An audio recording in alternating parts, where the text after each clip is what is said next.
Hey and welcome to the Daily Manchester United News Show. Let's begin with our daily news. Wout Weghorst comments on playing as a number 10 show Erik ten Hag's attention to detail. Wout Weghorst says Manchester United manager Erik ten Hag has him playing in a role he has never played as a professional.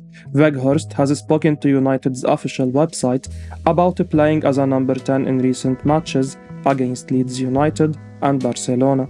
The towering Dutch striker says he has not played in that role since he was an amateur player as a teenager in the Netherlands, but the fact that Ten Hag was aware of that, despite the fact that Weghorst is 30 now, shows his attention to detail and his knowledge of his players. He said, "I think I was like 17 or 18 at the time, playing still as an amateur in the Netherlands, but no, he mentioned it to me at Leeds at halftime that it could be an option to do some tactical switches. It happened in the second half and it went well for me. It was actually new and the first time I'd played there, but I quite liked it.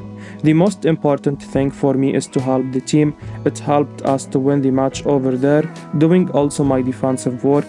I took it on, and especially for the first time, I think I can be happy with it."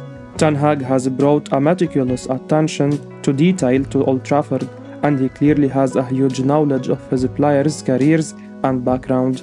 Weghorst might have been viewed as a stopgap signing in January, but Ten Hag got in a player whose career he has knowledge going back 12 or 13 years of. That is hugely impressive and shows that Ten Hag has his stamp all over signings, and even signings which look short-term and perhaps far from perfect are thought through and considered. That is how Ten Hag can thrust Weghorst into an unfamiliar role in the white hat of the Camp Nou and get a performance like he did, albeit one which should have brought a first-half goal. Facundo Pellistri reflects on his debut as a night to remember. Manchester United starlet Facundo Pellistri made his senior debut in the 3-0 win over Charlton Athletic in the Carabao Cup on January 10. He moved to Old Trafford from Penarol in 2019 but was unable to break into the senior United team until recently. In a recent interview, he admitted that he won't forget the night he made his first competitive appearance for the Red Devils.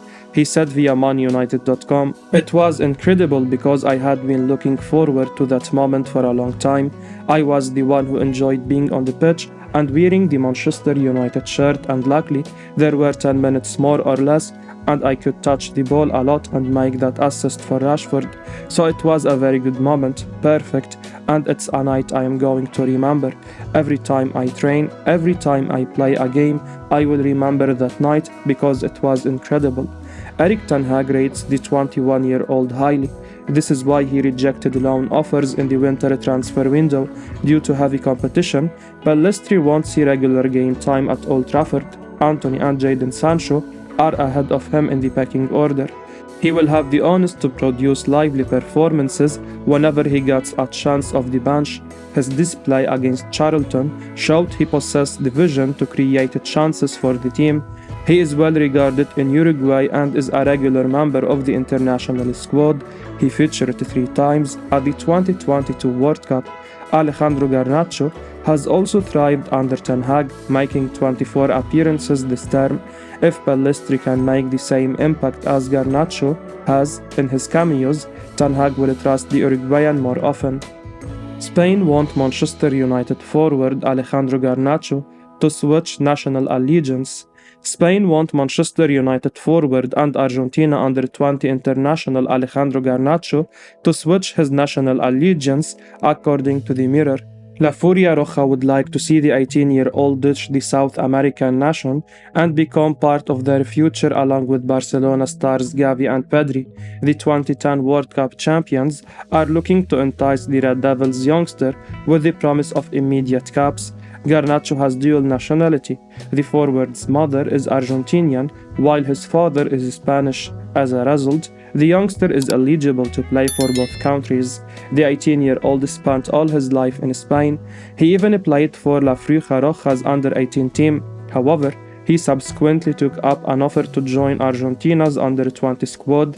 The former Atletico Madrid star also got a call up to the senior squad about a year ago but did not feature for them. As a result, Garnacho is still eligible to play for Spain, but it remains to be seen whether he will decide to do so in the coming future. The 18-year-old recently missed out on a call-up to La Albiceleste's 2022 World Cup squad. Lionel Scaloni's team went on to lift the Golden Trophy in Qatar. Garnacho was left disappointed with his snub. He started talks with officials of La Furia Roja. The Euro 2012 winners hope they can still persuade the 18-year-old to join their ranks. The Argentine youngster has broken into United's senior side in the current campaign. He initially struggled for opportunities, however, some clutch performances have established the 18-year-old in Erik ten Hag's plans. Will the youngster opt for Spain or stay with Argentina? Only time will tell. For the Red Devils, the main thing is to develop the forward in the right manner. Pop's suspension means Newcastle could start Karius versus Manchester United. Newcastle United could be forced to play former Liverpool star Loris Karius in goal against Manchester United for the League Cup final amid Nick Pope's red card this week and in the Premier League. The England international was shown a straight red in the Magpies' 2-0 loss against Liverpool, ruling Pope out of next weekend's League Cup final against United. And with backup keeper Martin Dubravka cup tied thanks to the Red Devils, Karius could now make his Newcastle debut. Karius has not played a professional game since late 2021 with Union Berlin, and the German's last moments for Liverpool are some of the most infamous in recent footballing memory, with the keeper suffering a concussion in the 2018 UEFA Champions League final against Real Madrid, leading to two calamitous errors. With Erik ten Hag signing Dubravka on loan before the deal was cut short by Newcastle, the Dutchman's decision to bring the Slovakian international in now looks like a stroke of genius, despite how incredible the odds were this precise situation would even happen. Indeed, Newcastle's hope of a first piece of silverware this century will now be hanging by a thread, with arguably their best player this season in Pope being ruled out of the League Cup final against United. And for Karius, the German could now have picked a worse fixture to make his return to English football. Whether it's genius or luck, United's hopes of ending their 6-year trophy drought now look bigger than ever, with Pope now out of next week's huge cup clash at Wembley, with Newcastle now hopeful that Karius will be able to put on a show despite the immense stakes. USHaq found Elliot join Man United takeover race. US-based hedge found Elliot have joined Sheikh Jassim and Sir Jim Ratcliffe in the Manchester United takeover race, according to the Times. Elliot, who are currently headed by Paul Singer, are set to manage assets of around £46 billion. It's now reported that they made a last-gasp bid before Friday's soft deadline, but the company has ruled themselves out of a complete takeover. Instead, they plan to provide financing for a bid. This could also include assistance with debt management, as well as part ownership of the club. The reigning group are currently in charge of the takeover process, which could take weeks as they analyze the right proposals for the Glazer family to consider. Elliott Investment Management were the owners of AC Milan between 2018 and 2022. In their final season, the Rossoneri went on to win the league. Despite this, there was criticism among Milan fans for the lack of high-profile signings. The club are currently struggling in their defense of the Scudetto. In our opinion, Elliott won't be a suitable fit for United. They could help the Glazers stay with part investment, but this won't be beneficial in the long run. Hence, Sheikh Jassim or Sir Jim are the right candidates. The former could be the front-runner, as he is prepared to pay the fee outright without any debt financing. It's likely that there will be more proposals to buy United. Friday's deadline was only a preliminary one, and the reigning group are obliged to entertain more bids. Erik ten Hag has huge ambitions amidst Manchester United ownership talks. Manchester United manager Erik ten Hag has huge ambitions from the club amidst talks about the change in ownership at the Old Trafford side. Earlier in the season, the Glazers were looking to explore strategic alternatives regarding the Red Devils. Now, they have received bids from the likes of Sir Jim Ratcliffe, who is the owner of Inoyes. Qatari billionaire Sheikh Jassim bin Hamad Al Thani is also interested, speaking to the media via the Evening Standard about the potential takeover of United. Ten Hag is focused on taking the Red Devils back to the top. The Dutch manager wants to build a competitive team that is capable of fighting for major titles. He said, "What we want is to have a good team, a team that's competing for the highest honors in the world. We have huge ambitions and that's what we want to fulfill." At the end of the previous campaign, Ten Hag was appointed the Red Devils head coach. The Dutch manager had a shaky start to life in the Old Trafford dugout. However, he has managed to turn things around quickly. United have gone 5 years without a trophy. However, the former Ajax head coach has the chance to break that drought with the Carabao Cup final later this month. The Red Devils are also performing well in the league. We are in a good position and on course to finish in a top 4 spot, hopefully. Any potential new owners will see the progress we have made under Ten Hag and will back the manager to build a world-class team. Atalanta centre-back Giorgio Scalvini attracting interest from Manchester United and Chelsea. Manchester United, along with the Premier League rivals Chelsea, have been credited with an interest in Atalanta youngster Giorgio Scalvini, according to 90 Minutes. The Red Devils are among several teams keeping a close eye on the 19-year-old. With his performances in Italy, the centre-back is considered one of the most promising defenders in Serie A.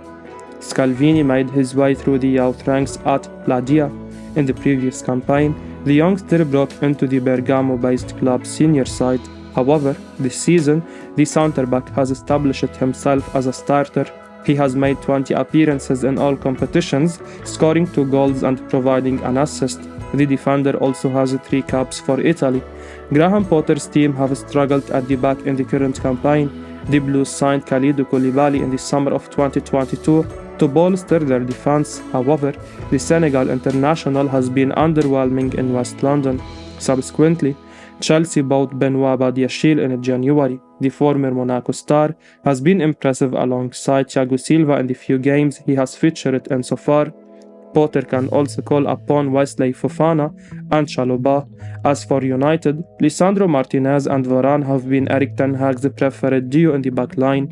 The Argentine and the French nationals have formed a solid partnership at the Old Trafford side.